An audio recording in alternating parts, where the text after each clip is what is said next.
Айыл чарба министрине бир сурообуз бар да. Мына Кара Суу району боюнча өзү айыл чарба иштебей атат да. Бүгүнкү күндө Жоош айыл өкмөтүнө 2 ишкана бар, Коско менен ГСУ деген. Ушул 2 ишкана эмне иш аткарат? Ушун негизи эч ким түшүндүрүп бере албай атат да бул. 2-3 жылдан бери. Бул Косконун өтө чоң объему бар бизде бүгүнкү күндө. Суб арендага берип иштетип атышат. 2022 жылы Козуев Алишер Абибуллаевичти шайлаганда ошол жылы министр келген. Өзүңүз билесиз. Министр келип суб арендага бербейбиз, быйыл мамлекет гана иштетет деген болчу. А бирок бир Кытай келип ошол жерлердин бардыгын иштетип атат го. Пакта 50 гектар, 30 гектар. Буну кандай түшүнсө болот? Эмне негизинде берди? Ошо боюнча ким маалымат берет? А карапайым элге бербейсиздер. Одан сырткары ГСУ деген бир ишкана бар. Келгенде 1 гектар, 2 гектар жер менен келген, бүгүн 72 гектар жерди ээлеп отурат. 22 жылы отчет берип атат. 72 гектар жерден 1.400.000 план алдык деп. Аны дыйкандар 10 гектардан алат да бүгүнкү күндө. 72 гектарды ээлеген 1.400.000 алды деген бул уят. Одан сырткары бүгүнкү күндө дагы департамент деген 3-чү бир күч пайда болду дагы. Жоош айыл өкмөтүнүн айтайын мен премьерге. ТУПСтин жерлерин 50% акционун департамент алып атат дагы, 10 адам жерин алып туруп, бир Баймановго берип атат да. 40 миңден ошону ТУПСти акционго айыл өкмөтүнүн балансына коюп койсо, ошол өткөрсө 30 миң, 20 миңден утуп алып атышат.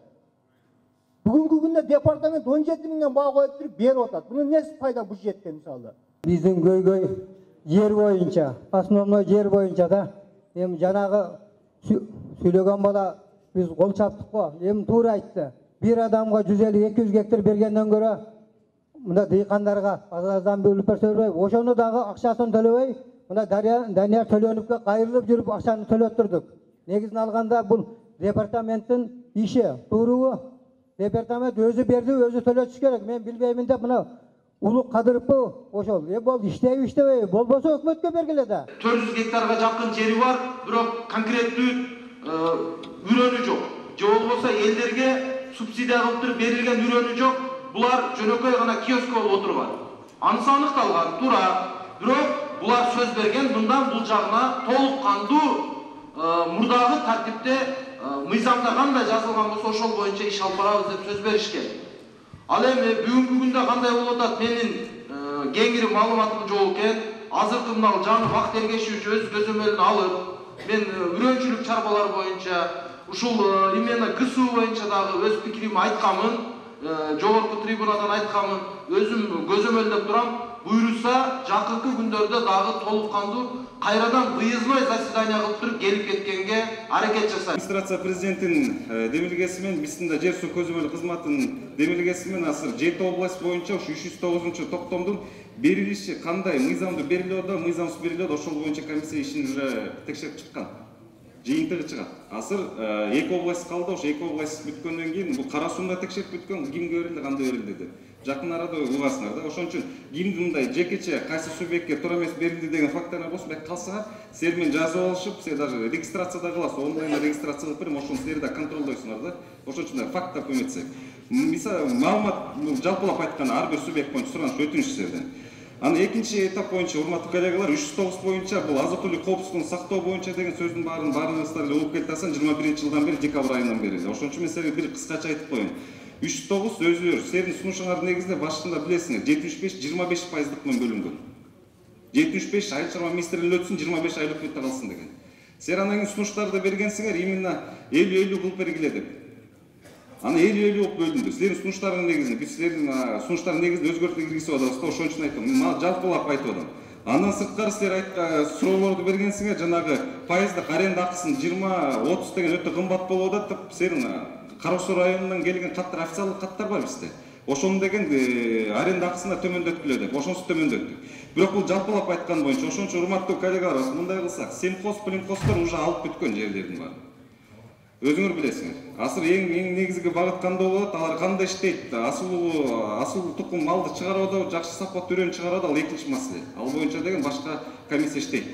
Силерге сунуштар беребиз, ушу комиссияны текшерип бергиле деп. Ал жагында карайбыз. Бияктан дагы эжекебиз да айтып кетпеди, ушу симхоз принхоздор боюнча аны да карайбыз. Ошон үчүн урматтуу коллегалар, азыр эмне болуп атат? Азыр күзгүгө биз даярданып атабыз. Эмнени даярдап атабыз? Силер деген жанагы кооператив деп азыр сөз чыкпады. Бияктан дагы байкелер да айтты, ушу кооператив деп атасың, кооперативге жер ала албай дабыз, анан 3 жылдык мөөнөтү бар деп дагы суроолор да бар. Ачык да сөйлөшөбүз, жалпак тил менен, юридикалык тил менен эмес да, урматтуу коллегалар. Ошон үчүн мындай кылабыз. Азыр кандай болуп атат? Силердин ар бирөөңөрдүн өзүңөрдүн үлүш жерлериңер бар. Эки этапта бөлүнчү үлүш жерлериңер да бар. Буга чейин алган 50 сотук бир гектар айырмасы жок. Азыр кандай кылып атабыз? Бактар эгешинин тапшырмасына ылайык, азыр ошол үлүш жерлери дагы өзүнчө биригип, мисал катары айтып атам силергечи, ошондой программаны иштеп атабыз. Азыр күзгүгө даярдайбыз. Ошол жана үлүш жерлер бириксе, биз ФПСтин жеринен дагы, жалпактын ФПС деп коелу, ГФСтин жеринен дагы силерге жер берилип, андан сыртка жана капель нарушенияден бар эмес, тамчылатуу сугаруу боюнча. Ошону дагы жеңилдеткен жана лизинг деп айтылып атпайбы, бирок силер ачык айтканда банктан ала албай дасыңар. Бирок ошол программаны алганда күзгү ошону даярдап атабыз. Ошону кыскача айтканда силер бириксеңер кооператив болуп, үлүш жерлериңер дагы бар, биригесиңер дагы ана тамчылатуу сугаруу жолундагы ана жана башка техника лизинг алуу боюнча дагы ошону жеңилдетип күзгүгө даярдап атабыз. Күздүн уже силерге уже презентация кылыш үчүн. Бул жакта деген ошону 5 тармак менен кетет. Капель нарушение, лизинг, жана банковский суда, жана кредиттер жана башкалар. Анан кийин жанагы эме боюнча үрөндөр деп айтылып атпайбы, жакшы сапаттуу үрөндү ошону алуу боюнча дагы ошондой жеңилдетүү шарттар менен берилет. Муну баарын күзгүгө даярдап атабыз. Күздүн ишке ашырылат. Отсадыр айыл өкмөтү, Кышабат айылы. Бизде ошо 6 километр калды да, 11 айылды бириктирүүчү. Алишер өзүң жакшы билесиң, барып көрдүң. Ошо жолду бүтүрүп берсеңиздер жакшы болот деп баягы Отсадыр Кышабат жолу. Бул биринчиси. Экинчиси, мына көп адамдан суроосу боюнча трансформация чек берүү боюнча. Аябай суроолор көп болуп атат да. Кээ бир үйлөрдө 5-6 балалуу болуп калыптыр да, 2-3 келин болупчу. Анан үчүнчү эмнебиз, биз мына Кышабатта биздин мектебибиз өтө капиталдык ремонтко муктаж болуп турат. Биздин депутат Нурбек Кариевич ушуну талашып тартышып атып, бир 7 километрди бүтүрүп коеюн десе болбодуңуздар да. Мен ушунан азыр эки нерсени негиздеп туруп мен суранам да. Биринчиси, бюджет комитетинин төрагасы өзүбүздүн боло турбайбы? Экинчи негиздем, Кожокеленде вообще карьердин чоң карьерлери бар да.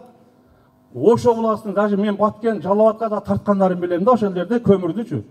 Ошол көмүр тарткан машиналар талкалап атат ошол жолдо. Эми сурамасак болбойбу ошол 2 километр жолду биротол эле бир 7 километр басып койсо болбойбу. Себеби Кыргызстандын бюджети чоңоюп атпайбы, биз билип атпайбызбы, миллиардтап.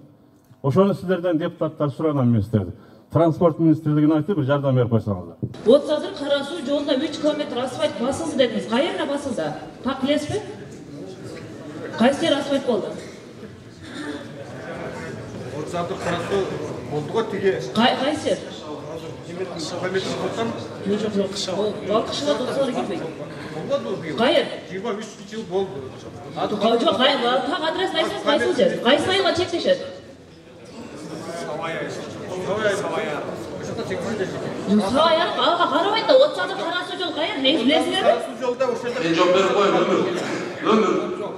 Бул азыркы Отсадыр айыл өкмөтүндөгү 3 километр жол, бул Кышабатка кетип аткан жол, Кышабаттан Кара Сууга кеткен жол бар. Ал жерде өзүңүз жакшы билсеңиз керек, ошонун бир бөлүгү 3 километр жол басылган. Ал мен өзүм инициатор болуп, кат берип, өзүм көзөмөлгө алганмын ал боюнча. Булар азыр эми жетекчилер өзүнүн так адресин билбей бир аз эме болуп атат окшойт, но ал жерде Отсадыр айыл өкмөтүндө Кышабатка кетип аткан жол. Да. Жолуңузду билесиз да? Отсадыр менен Кара Суу жолу. Бүгүнкү күндө бир дагы ал жер асфальт болгон эмес да. Азыр жогоруда ошентип маалымат берип атпайбы? Ал эми Кышабат Отсадыр Кара Суу жолуна кирбейт да. Сиз билесиз да. Туура айтасыз. Бул жерде эми жогорку жактан келген жетекчиликтер эми Отсадыр айыл өкмөтү дегенде жалпылап айыл өкмөттүн территориясын айтып атышат. Эми биз бул жердеги жергиликтүү жашоочулар Кышабат өзүнчө, бул Отсадыр Кара Суу жолу өзүнчө. Миллиардтын тегереги болсо 23-24 жылы 8 миллиардка чейин көтөрүлдү. 200-300 чакырымдын тегерегинде асфальт салса элек 22 жылга чейин. 23 жылы 488 чакырым асфальт салдык. 24 жылы 673 чакырым асфальт салдык. Бул 1,5-2 эседен көп жолдор оңдолуп атат. Бардыгын бир күндө жетишип бүтүрө албайт экенбиз. Бирок мына көрүнүктүү болуп атат. Мына 2 жылдан бери иштер алдыга жылып атат. депутаттар ар бир жолдор боюнча маалымат алып контроль кылып атышат. Кудай буйруса бардык жолдор акырындык менен оңолот. Сиз жакшы билесиз, мына Отсадырдагы детсад боюнча былтыр ошо биринчи этаж салынган боюнча бүгүнкү күндө турат да, ал жердеги тийиштүүлөр айтып атат, акча бөлүнбөй жатыптыр дейт. Быйыл ошол курулуш жанданабы, ошо боюнча айттыңызчы. Рахмат, туура айтасыз. Бул бала бакча боюнча бүгүнкү күндө быйылкы 2024 жылга 5 миллион сом акча каралган. Бул эртең апрель айында жумуш башталат. Жылдын аягына чейин дагы кошумча биз акча кошуп беребиз. Быйыл толук менен бүтүрүшкө биз аракет кылабыз, бирок мен ойлойм 2025 жылы биз тапшырабыз. 25 жылга бүтөт, бүтүрөбүз. Менин айта турган негизги суроомду жана мен алдымда чыккан айым айтып койду. Мен дагы ошол сиздер азыр айттыңыз. Биринчи жол боюнча баягы приоритеттүү багыттарды сандайбыз деп атасыздар. Биринчи өзүңүз айтканда республикалык маанидеги, облустук, райондук, жергиликтүү маанидеги жолдор деп атасыздар. Биздин ушул жол Карасуу Отсадыр жолу менимче же облустук маанидеги эң бери дегенде райондук маанидеги жол да. Ана сиздер жергиликтүү маанидеги азыр айтканыңызда 36,5 километр жол асфальтталды деп атасыздар. Ал жергиликтүү маанидеги айылдардын арасындагы жолдор болот. Мүмкүнчүлүк болсо аны кыла берсин, бирок приоритетти койгондо биринчи элдин көп каттаган чоң жолдорду алыш керек да. Сиздер берип кеткен сунуштардын баардыгы тең мына жылдын ичинде бизде практикада каралат. Данияр Эрмекович жакшы билет. Бюджеттин өзгөртүүлөрү каралат. Ошол өзгөртүүлөр каралганда сөзсүз түрдө ушу сиздер айтып кеткен жолдорду приоритет кылып карайбыз. Мен дагы өзүм мына бүгүн бул жыйындан чыккандан кийин ушул жогоруда айтылган жолдорго жетишинче барып карап өзүм дагы таанышып кеткенге аракет кылам. Бул жерден айтылды, Карасуу Ташарык жолу 2 жаран суроо берди. Бул жолдун абалы боюнча дагы бул жолду дагы приоритетке алабыз. Андан сырткары 30 жолу бир нече жолу кайталанып айтылды. Бул жерде да мен өз көзүм менен барып көрүп таанышайын. Анан эгерде акыбалы начар болсо быйылкы жылы сөзсүз түрдө четинен баштап бүтүргөнгө аракет кылабыз. Бир бала болсо ким кепилдик ала алат ошо мектепти мойнуна? Эч ким ала албайсың. Жолубуз болсо чаң. Кайрагачтан балдар келет, аппак көйнөк кийгизет аталары, апалары. Мектепке келсе чаңда капкара болуп калып атат. Бул экинчи маселе.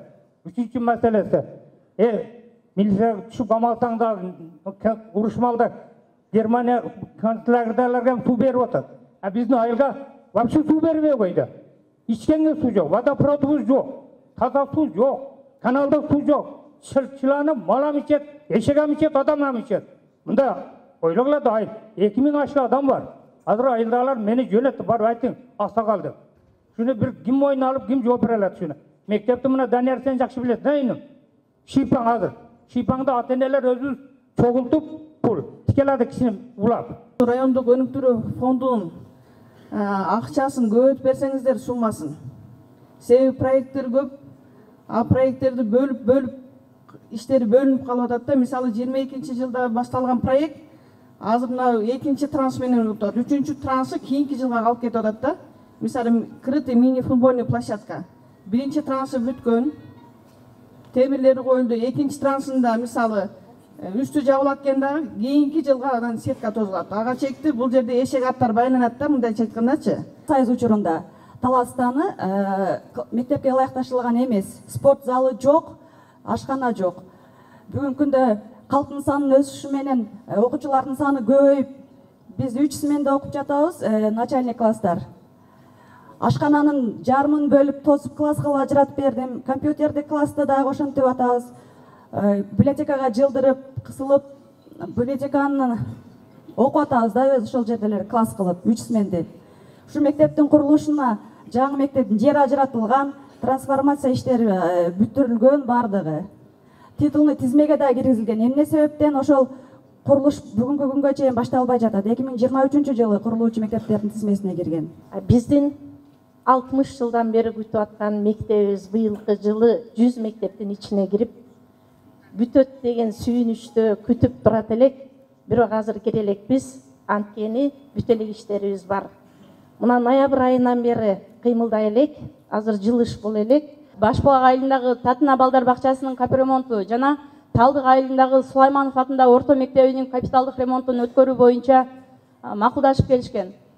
Быйылкы 2024 жылда акча каражаты бөлүндүбү? Эгер бөлүнгөн болсо, иш качан башталат? Bize maktap 26 yılı kurulgan.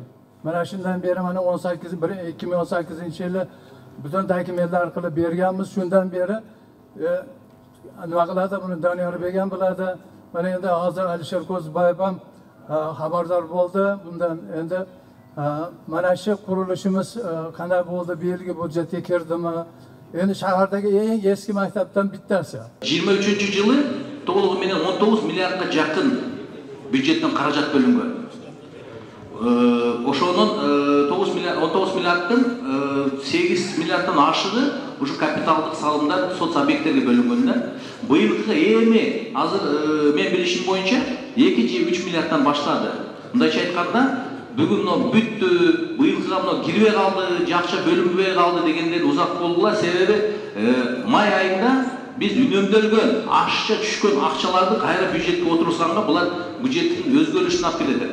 İzmir bюджет ошол жерден үнөмдөлгөн акчалардан биз карап беребиз. Бул негизи титул листке кирген бул мектеп. Az bir гана каражатты бөлүп бериш керек. Кайта быйылкы жылга 5 миллион болобу, 10 миллион болобу бөлүп берсе, ошол котловандарды каздырып, бетон иштерди баштарга аракет кылабыз. Бизде ошо дыйкандар основной кыйнаган ошо дары-дармектер болуп атат. Аларчы азот, машина. Ошолорду ушу мамлекет тараптан бир азыраак баада келип, ушу дыйкандар таркасаңыздар жакшы болот да. Жерден биз дыйкандар аябай ушу арыз. Анан экинчиде мына суу проблема болуп атат, баз жокто. Шуну алдын алып, ушу суу боюнча дагы сулар боюнча. Отсадыр каналындагы Жароз айылына келген 2 километр лоток бар. Ошол лотокту быйыл башташ керек эле, чөтө кыймылдап айтат. Ошону да көзүм алгансам. Агдоо каналы. Бул 200 жыл мурда биздин ата бабабыз казып келген жол менен, колу менен. А бирок мен ошо 30 жылдан бери дыйканчылык кылам. Элдин адамдын каны, адам жүргүсүнүн каны болсо, жердин каны сулар, суу маселеси жылдан проблема. Себеби уруш жанжал. Бул жагы биз пропитка 30 Алишерге рахмат айтам. Быйыл Кудай кааласа реконструкцияга кириптир. Бирок бул жерде уамалык деп айтылат акыркы күндөрдө. Ошол 4 айыл өкмөттү камтыйт, улатып меймандар. Айыл чарба министри ошо эске алып койсоң 4 айыл бул акыркы жылда реконструкция боло элек. Себеби шаардын ортосунан кесип өтөт бул канал. Ирригация тармагына көп акча бөлүнүп атат. Ошол бюджеттик сметаларга киргизебиз бул каналдарды да. Бүгүнкү күндө тазалоо иштери ошол Мешкос каналдарда жүргүзүлүп атат. Башка каналдарга дагы акча каражаты бөлүнсө, штаттык бирликтер чечилсе, жолго коюлат. Экинчи порядкадагы каналдар Мабадой каналы Правдага кеткен, Присовай каналы, К5 каналы, К9 каналы, Ошский, Карачки, Батпечуде каналдар, ошо Мады, Жош, Отузадыр, Сарыкулук, Жаңарык, Сабай Сарайга, мына Присовайдагы жерлерге суу берүүчү каналдардын жалпы топор съемкалары бүттү, иштери бүттү. Азыр эми долбоорлоо жумуштарын жасап атышат. Ошолор бүткөндөн кийин экспертизасы болуп, анан тендерге коюлат. Ошондо кайсы жумуштар аткарылат белгилүү болот. Биздин Өнөк айылыбыздагы маданият үйүнө 11 миллион 426 миң бөлүнгөн. Андан кийин ал акча жетпейт деп дагы 1,5 миллион бөлүнүптүр. Эмне үчүн ушул кезге чейин ошол Өнөк маданият үйүнүн ремонту тапшырыла элек. Ал жердин сапаты дагы аябай начар болуп, учурда ушул жыйындан кийин барсаңыздар, кайрадан кылган жерлерин көчүрүп, ошол сапатсызды кайрадан усталар иштеп атат. Бул деген акчаларды бир чачып аткандыкта, анын артынан текшерип койсоңуздар. Бул жерде негизинен маселе кошумча иш чыгып 1 миллион 600 аны мамлекеттик бюджеттен, республикалык бюджеттен каржыланып жылдын аягына болуп калганда тендердин өзүнүн процедуралары бар. Ошонун негизинде договор түзүлгөн. Ал кошумча иштер асфальт иштери. Асфальт иштердин кышындасы кылганга мүмкүнчүлүк болбой калган сондуктан азыр мына апрелдин 1-inde асфальт завод ачылат дейт. Где-то 15 күндүн ичинде бүтүрүп берген кепилдик берип атат подряддуу уюм. Анан дагы баягы дефекттер бар деп атасыз. Да, действительно, ал жерде бүткөрүп же айыл өкмөттүн балансын өткөзүп бербедик. Ал жерде тиги подрядчик жаап коюп, бүгүнкү каралбай айрым отделкалар болуп калышы мүмкүн. Аны биз жасап бергенге кепилдикти алганбыз. Биздин Кара-Суу районунун революционный центр салып бересиздер. Экинчи суроо. Мүмкіншілік шектегенде біз көбейіп кеттік. Транспортта жүре алмай қалдық. Çıkarma bizde şart yok. Budista yakında bizde hoşka yüzdüğün avtobüs Özbekistan'dan geliptir. Cana bizge layıklı tanısı bilen. Yok, men hoşul tanısı bilen barıp hoşkalar kişine özünce demek jasadım. Al жерден tanıstın ayda жүрген şoförleri andan hiç bunday deme жоқтан kızığı bizge hoşlandırdı salıp bunday sыйлап o'tuzlarına bir de şartı yok. Azık bugün için çekilmeye gelir. Gelsek akim kişi orundan tapmayız. Şu taşıyıp gelip etken erте sarı жазып kayırılamız. Pazardan bizge ыңгайлуу жерine meşte karap belgiledi. Ошол арыз ушулдун үчүн каралган эмес. 10 күн мурун карадык дешип, аким өзү чыгып, мына бир жумада чечебиз деген. Бир жума эмес 15 күн болуп кетти, дагы чечилбей келет. Мүмкүнчүлүгү чектелгендер bizge kayırmak berip koysa, balıkta özümüz tutup tırgıl kılayık deyip, pazarda mesle surasak bermey gelir uşungun gerçek. Her bir elden ülüş yerleri var. Ülüş yerleri ise. Oşun adı mizanda, şu ötketken atalarız enelerimiz var. Şun baldarına, nereden afon tetkiler degen mizan var. Oşun emi ötközü için bizde elin göy-göyü ayavay şu ötközü albay kıynal otat da, kıynal otat. Gol sesliğe bar otat, bir ay çulka otat. 5.000-10 bin akçalar get otat.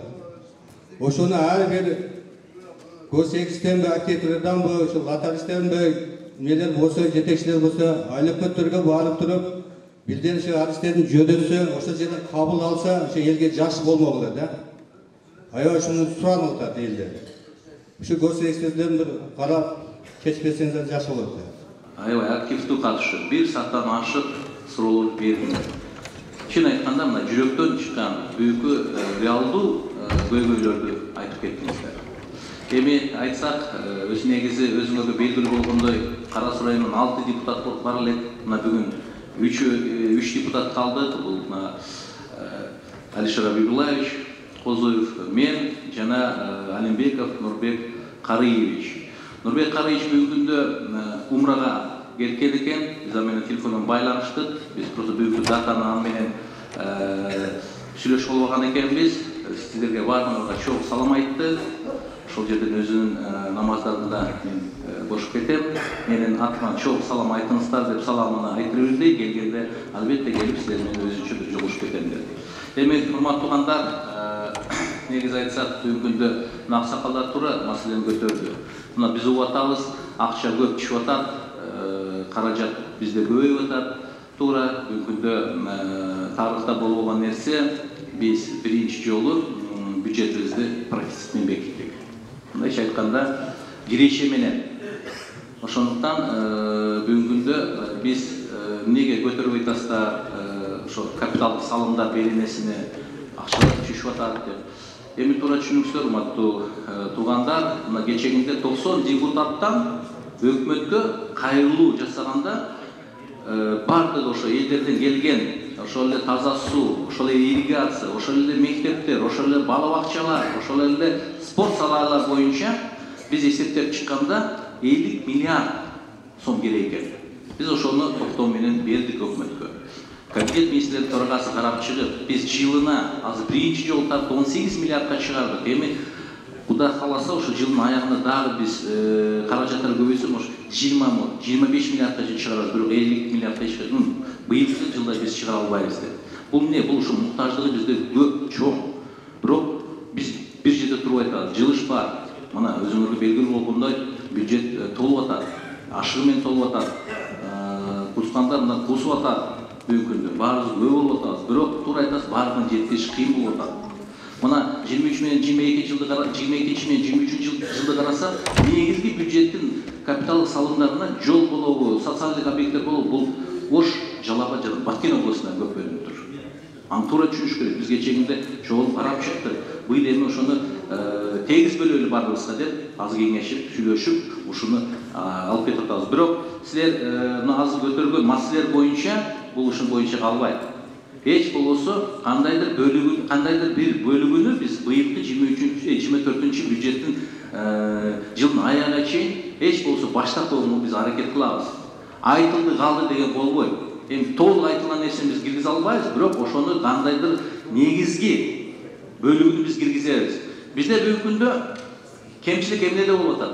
Бир гана ошо социалдык объекттерди, мектептерди айтсак, же фактарды айтсак, же ошо эле бала бакчаларды айтсак, ошону ким бекитет? Ошону ким аныктайт деп суроо берип атабыз да бүгүнкү өкмөткө. Эми өзүңүздөр караңыздар, мамлекеттик курулуш агенттиги биз куруучуларбыз, биз курабыз, биз аныктайбыз. Кайсы объекттерди кайерде бөлүшкө куруш керек дейт.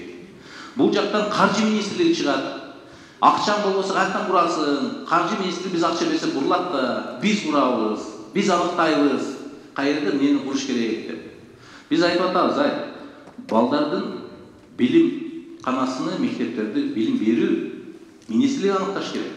Кайсы айылда көп бала, кайсы айылда жетишпей атат мектеп, кайсы айылдарда бала бакча жетишпей атат. Куруучуга берип койсо барып кура берет. Ал жерде бала жетишип атабы, ал мектеп толобу, толбойбу? Ал боюнча специалисттер эмес, аны аныктап албайт. Каржы министрлиги биз аныктайбыз. Алар каржы акчасын берип коет, ал бүткөндө барбан койбойт, себеби канчалык муктаждыгын билбейт. Биз ушуну айтып атабыз. Кегиле 24-жылдын, 25 жылдын титул листинде, бюджетинде билим берүү министрлиги ошо территориалдык силердин районулар бар. Ошо менен биргеликте чыгып, аныктап карагыла. Буларда тизмеси бар. Бүгүн кайерде, кайсы айылда бизге жаңы мектептерге муктаждыгыбыз. Ошолор жакшы билет. Мугалимдер, эжекелер жакшы билет. Куруучулар каяктан билсин, кайерде. Мына бүгүнкү күндө кээ бир жерге барсак, мектептер, бала бакчалар курулган, бирок канчалык ошол жерге муктаж мектеп же бала бакчаларына жок да. Бир айылга барсак, чоң мектеп келеген турат, толугу менен иштебейт. Себеби бала жетишпейт экен. Чоң имарат салып койгон. Ошону башка чоң айылга салып койсок болот эле. Мындайча айтканда, ошону көзөмөлгө алып, рационалдуу бөлүүгө бир саясатыны биз жүргүзгүлө деп азыр суранып атабыз өкмөттөн. Акча бар эле деп эле ар жерге сала бербей. Ошондуктан урматтуу туугандар, ошону туура түшүнсөңүздөр, эми мына аз оңол жакшы туура жолго, жакшы саясат, куруу саясатын алып чыгып атабыз. Мына транспорт министрлиги өздөрү аныктап атат. Кайсы жерде жол керек? Алиги чымчыкты сойсоң, касап сойсун дейт го. Ушулар билет да. Эми каяктан башка министрликтер бар, жок биз салабыз деп айта албайт да. Ошон үчүн биз суранып атабыз. Билим берүү министрлиги сиз кутабаңыз, отурбаңыз, кыдыргыла, карагыла, эл менен сүйлөшкүлө, районулар менен сүйлөшкүлө, мектептин директору менен сүйлөшкүлө. Кайсы жерде муктаждыгын сиз аныктап бергиле. А биз ошону киргизип берейли деп суранып атабыз. Ошондуктан мына азыр көптөгөн мугалимдер бул жерде көтөрүп кетти, ошо көйгөйлүү маселелерди. Бул маселелер кээ бизге келди. Мына Шералы мектеп боюнча мен айтып кеттим. Бул Кудай буйрса быйылкы жылга биз 5-10 миллион бөлдүрүп берели. Ушу жылдын аягына чейин ушу 10 миллион болушту иштеп турсун.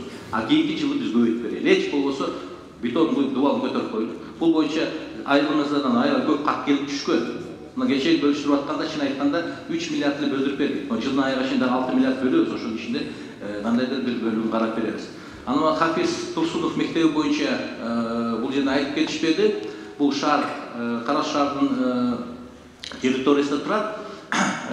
Мындай талап бар да, урматтуу туугандар. Эгерде заманбап мектеп салсак, бул шаарда болсо мэрия ошол жерге 1 гектардан кем эмес 1 гектар анчалап жер бөлүп бериш керек. Өзүнүн талабы бар. Ар бир мектептин, ар бир окуучу балага канча квадрат метр болуш керек, канча аян эшикте ойноо турган аян. Ал жерде 40 сотик эле калып туруп. Ал жерге бүгүн мектеп биз кура албайбыз. Бала бакча курсак болот, бирок мектепке талаптары туура келбейт. Эртең экспертиза өткөзбөй коет. Эртең гострой барып, алар баш макулдук бербей коет. Себеби өз талаптары бар. Ошону туура түшүнүңүздөр. Эгерде мына азыр жаңы мэр дагы карап чыгып, мына азыр АТН алкагында сарай өкмөт кошулуп калды.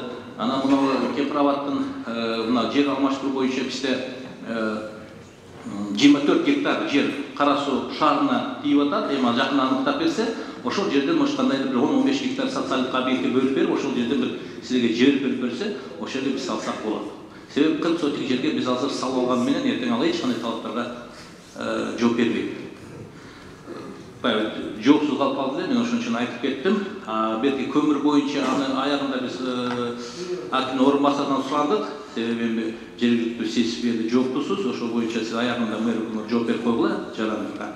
Анан бул жерде эжекеден бир жакшы суроо түштү. Бизде бул жерде эки депутат отурасыздар. Ошо 23-жылы ошо жерге кыскача бир маалымат берип коюңуздар. Кандай иштерди силер аткардыңар деп. Бул туура талап. Себеби биз эл өкүлүбүз. Бизди силер шайлагансыңар, жөн шайлабагансыңар. Ошол жерге барып биздин элдин үнүн жеткизиңиздер. Кандайдыр бир көйгөйлөр болсо ошону ишке ашырып, керек болсо министрлерге чейин кирип, кабинет министр төрагасы, президентке чейин кирип, ошол бюджет бөлүнүп атканда, же бир кандайдыр көйгөйлөр чечилип, же мыйзамдар болуп атканда, ошо элге эл тарап болуп, ошону күрөшүп, ушундай жакшы объекттер болсо, ошону жеткизип, өндүрүүгө аракет кылыңыздар деп. Эми урматтуу туугандар, чын айтканда, бул жерде мына транспорт министринин орун басары туура айтты. Эми Кара Суу районго эң көп Кара Суу районго бөлүнгөн экен. Негизи Ош областынын Кара Суу районуна көбүрөөк акча бөлүнүп кетип деп азыр күлүп отурдук элек.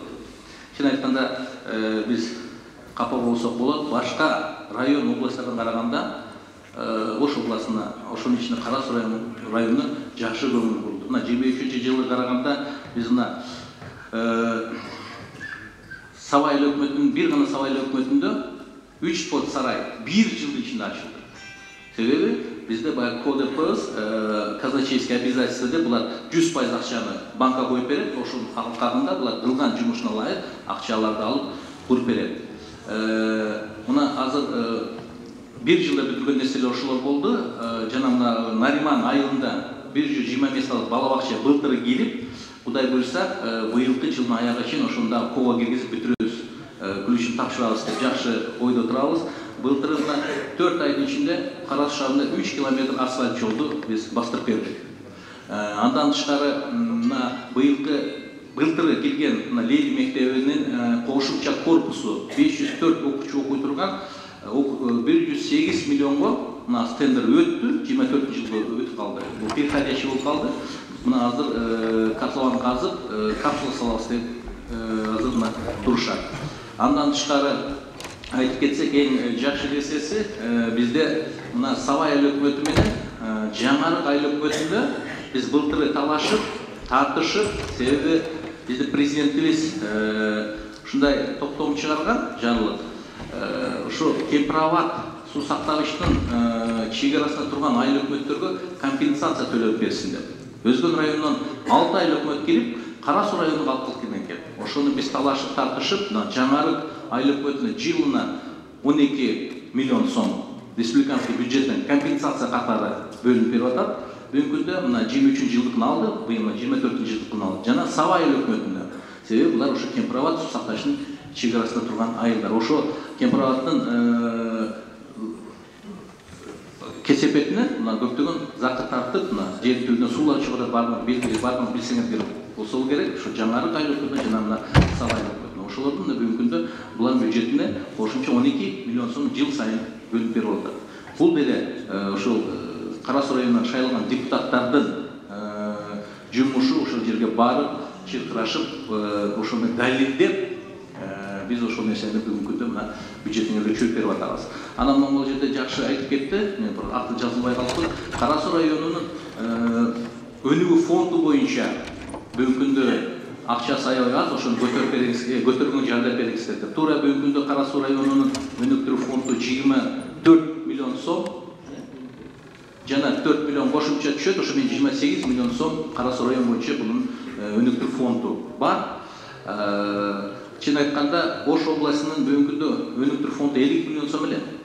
7 районго 50 миллион сом Ош областык фонду. Ошон биз кечегинде мына Зарбалык айылында мектеп ачылышында кабинет министр төрагасына Акылбек Үсөнбекович биз сунуш бердик элдин атынан.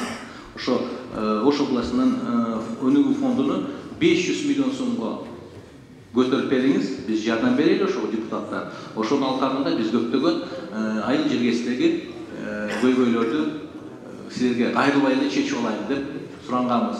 Мен акыркы маалымат боюнча бүгүнкү күндө 200 миллионго чейин көтөрүп берип атат. 200 миллионго чейин. Ошондо 150 миллион акча түшүп атат. Ошону түшкөндө биз 7 районго суранабыз.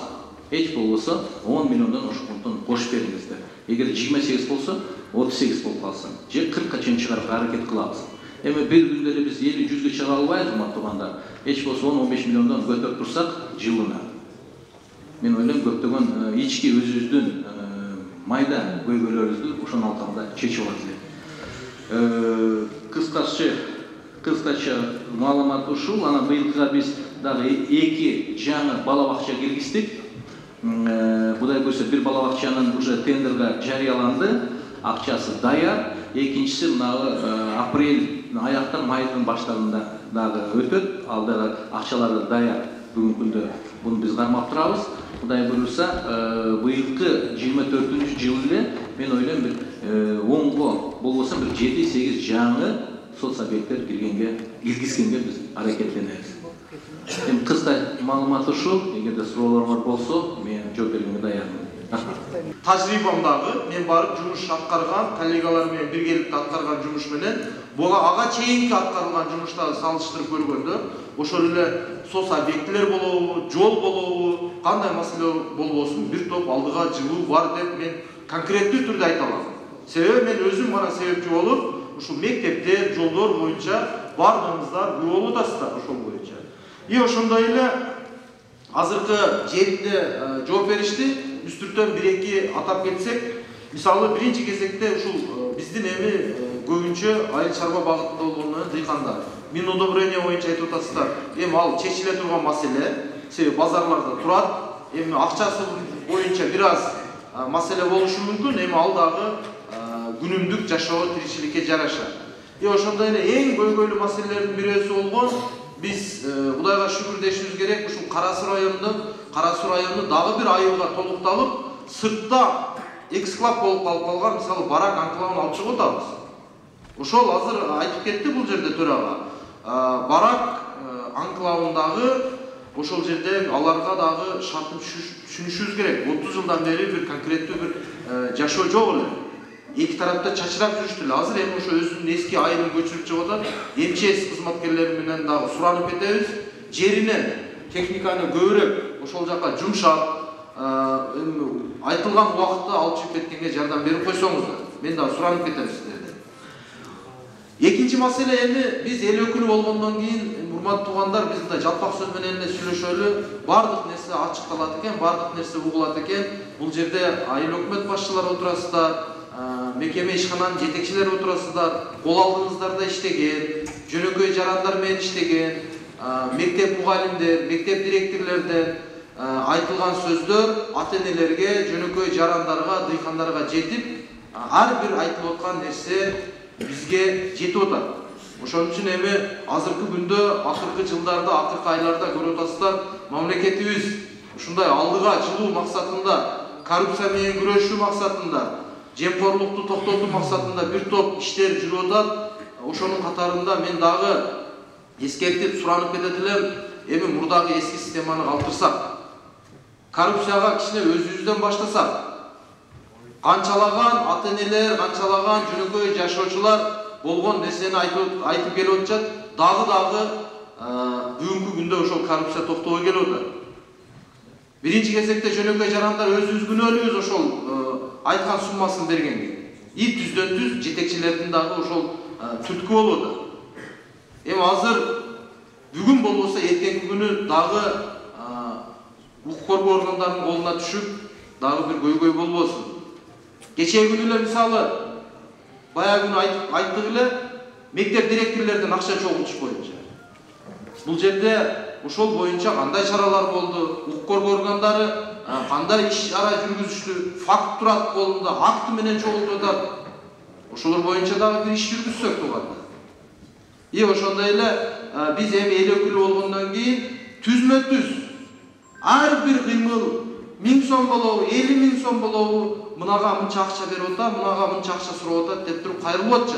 Анан эми биз өзүбүздүн жертештер болгондон кийин, өзүбүздүн туугандар болгондон кийин кээ бир моменттерди укук коргоо органдарга кайрыла албай калат экенбиз. Ошон үчүн ошол жагындагы өзүбүзгө өзүбүз этият болсок туугандар. Суранып кетем мен сиздерден дагы. Анан эми экинчи маселе, мисалы жана чек боюнча дагы маселе болуп кетти. Чек эми жер күндөн күнгө тарайып баратат. Азыр урматтуу президентибиздин демилгеси менен жерлерде ушул госипотекалык компания түзүлүп, мынау Кара Суу шаарында дагы буга чейинки ушу чоң долбоордун негизинде канализация тартып атты эле.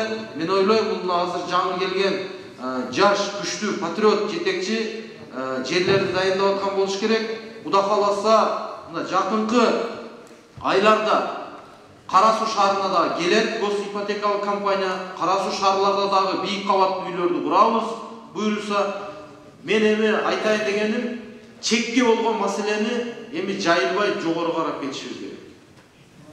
Сунуштарды берип атабыз, ал дагы Кудай кааласа чечилет болуш керек деп ойлойм. Анан жана айтып кетти, курултайдын делегаттарын мына жолукпапсыздар деген сунуш болуп кетти. Эми курултайдын делегаттарына жолугуш биздин компетенцияга кирбейт экен. Ал эми себеби биз өз жумушубуз менен аракеттендик. Бирок толук кандуу ал жерге барбасак дагы алар менен тыгыз байланышта болуп, отдельно бир өзүнчө бир жолугушуулар болуп турду. Эми ону барган делегаттын жалпысы менен жолукпаса дагы өзүнүн жеке маселелери боюнча кайрылуулар болгон жерде телефон аркылуу дагы жолугуп дагы сүйлөшүүлөр болду. Ошондой эле мисалы мына Отсадыр каналы боюнча айтылып атат. Отсадыр каналы почти 49-жылы, узагы 75 жыл болду. 75 жылдан бери бир дагы мында толук кандуу реконструкция болбой, жылда чабылып эле калып кетип жүргөн. Бирок азыркы күндө ошону карабай Отсадыр каналы тазалоо иштери жүрүп атат. Мына проект бүтө турган болсо, толук кандуу реконструкция болуп туруп, биздин дыйкандарыбыз суу менен камсыз болот деген ойлор бар. Ошондой эле мисалы эң көп көйгөй 309-токтом боюнча болот. Туура 309-токтом өзү негизи башында башталганда бир топ ызычуу менен башталган. Эми азыр сиздердин да сунушуңуздарды алдык. Эртең барып туруп тиешелүү жетекчилерге, министрлер кабинетине дагы өз оюбузду айтабыз, дагы бир карап чыгабыз ушул боюнча. Эми бул бир эле биздин Кара Суу районунда эмес, жалпы республика боюнча ушундай көйгөй. Бизде эми мисалы бул 309-токтом негизинен алганда бул түндүк жергеси жактарда жер кеңири, ошол жакта өзүнүн эффективдүүлүгүн берип атат. Бизде наразычылык көбүрөөк болуп атат. Аны дагы сиздердин үнүңүздөрдү түз так кылып жеткизгенге Кудай кааласа мисалы сөз берип, буга чейин дагы айтып келгенбиз, дагы айтабыз. Ошондой эле мисалы могул Башбулак айыл өкмөтүнүн депутаттары бар жолуккан боюнча. Бүгүнкү күндө эми бардык нерсени ар бир айыл өзүнүкүн чогултуп айтат экен, бардыгын кылышка мүмкүнчүлүк жок экен. Кудайга шүгүр, эми азаздан бүгүн быйыл бүтпөй калганы кийинки жылы этап менен кетип бүтөт го деп ойлойм.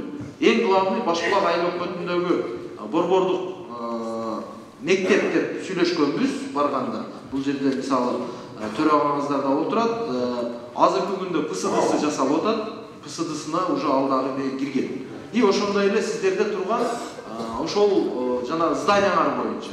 Мурда оорукана, мурда училище, кийин оорукана болду. Аны дагы бир жагына жакын күндөрдө чечилет. Негизинен алганда эми эң негизги максаттарды жана сүйлөштүк. Кандай гана маселе боло турган болсо, эми биздин толук кандуу кылган иштерди өзүбүздүн социалдык баракчаларыбыз аркылуу дагы көргөзгөнгө аракет жасап атабыз. Ошол жактардан да кеңири маалымат алсаңыздар болот. Анан мен ойлойм, күндөн күнгө жылыш бар. Мына мамлекетибиз өсүү жолунда кетип атканы көз көрүнүп турат. Канчалаган мисалы айлык акылар, пенсия пособия, ошондой эле мисалы соц контракт боюнча былтыркы жылы келип туруп, канчалаган бул жерде жумуштарды жасадык эле, өз жемишин берип туруп, мурдагы бирөөнүн колунда иштеген жөнөкөй үй бүлө азыр кайсы бир деңгээлде 2-ден 3-тен болсо да адам иштетип калды. Салык төлөп калды. Жумуш орун түзүп атат. Бул дагы өзүнчө бир чоң бакыт. Быйылкы жылы дагы көбөйүп атат. Ошондой эле мисалы билим берүүгө дагы көбүрөөк көңүл бурсак, мектеп директорлорунан суранып кетебиз.